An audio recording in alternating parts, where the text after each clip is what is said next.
there was a pandemic before the pandemic too, right? Mental health is not a new issue.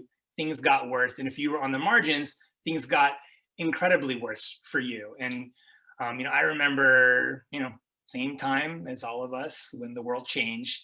And as someone actually with a learning disability, immediately I freaked out. And the reason why is that if you have dyslexia and ADD and you're in our schools, in all likelihood prior to the pandemic, you did not feel that they were ever really open for you.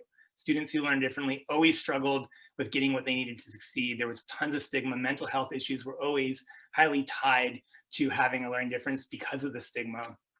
And my personal freak out was remembering what it was like then and realizing how much worse it could be for our young people. And similar to you, I was having a panic attack. And where did I look? My young people. And what was amazing to me, and I think if you look at any social movement, you'll see young people are always the first to create change.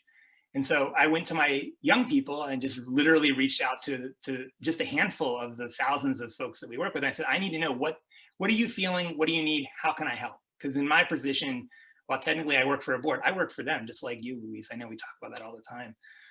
And they were doing things just like what was happening for you, right? They were like, well, for first things first, we're making some videos and we're sending them to the students that we classically work with. We know we're not going to see them in person. We're going to tell them they're going to be okay. And remember that 1 in 5 people learn differently.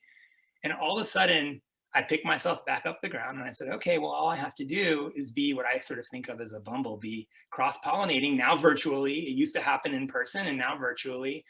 And it took about a week. And then we just responded.